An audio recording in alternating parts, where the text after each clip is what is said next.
আলমক ফাঁসি দিয়ক আমাৰ দাবি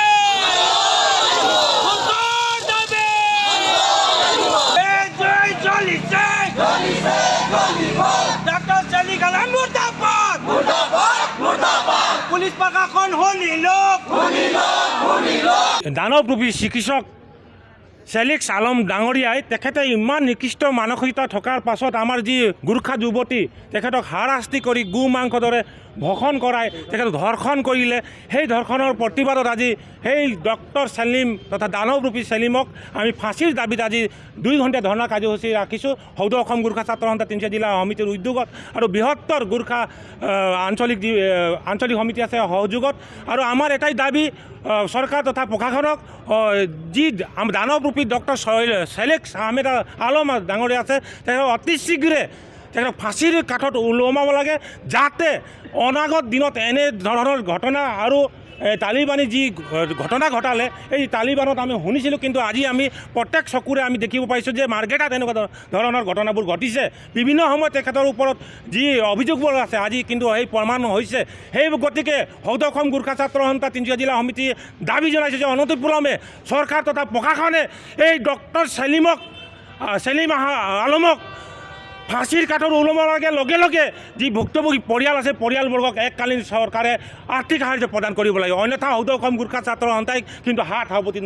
বহি নাথাকে, ইয়াতকৈ ভয়াৱহ আন্দোলন গঢ়ি তুলিবলৈ বাধ্য হ'ব। আৰু লগে লগে ইয়াতে আৰু এষাৰ ক'ব গৈছোঁ, যি ঘটনা সেইদিনা সংঘটিত কৰিলে তাৰ পাছত আমাৰ যি ল'ৰাবোৰক বা আমাৰ যি হতিতসকলক তেওঁলোকে এফআইআৰ ৰুজু কৰিছে, কিন্তু এই এফআইআৰখন তেওঁলোকে যদি উঠাই নলয় কিন্তু ইয়াতকৈ ভয়ংকৰ কিন্তু আন্দোলন গঢ়ি তুলিবলৈ আমি বাধ্য হ'ম। সেইবাবে আমি ক'ব বিচাৰোঁ, আপোনালোকৰ যোগেদি মই আহ্বান কৰিব বিচাৰিছোঁ যে ডক্টৰ সেলিক্স আলম তেখেতে যোনটো জঘন্য অপৰাধ কৰিছে, এজনী উঠি অহা নৱপ্ৰজন্মৰ ছোৱালীক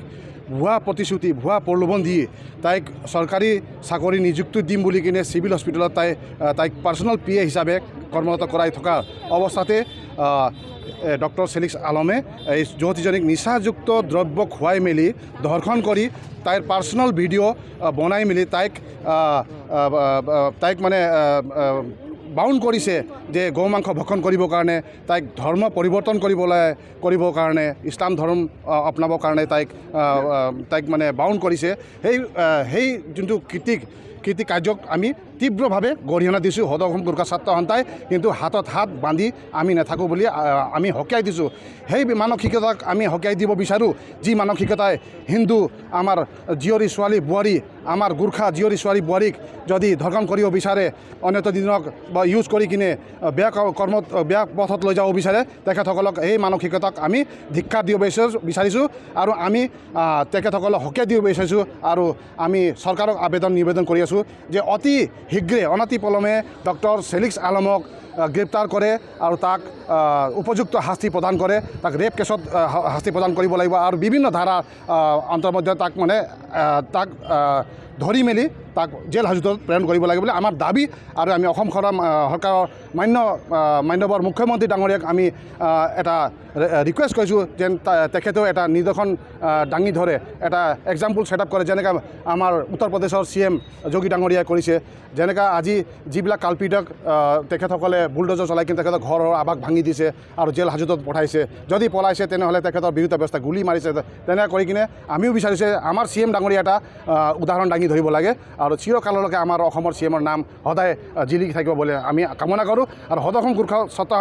সন্থা এটা প্ৰতিশ্ৰুতি, যেতিয়ালৈকে কিন্তু সেলিক্স আলমৰ নিচিনা দানৱৰূপীক গ্ৰেপ্তাৰ নকৰে তেতিয়ালৈকে আমাৰ এই ধাৰাবাহিক আন্দোলন চলি থাকিব। আৰু যদি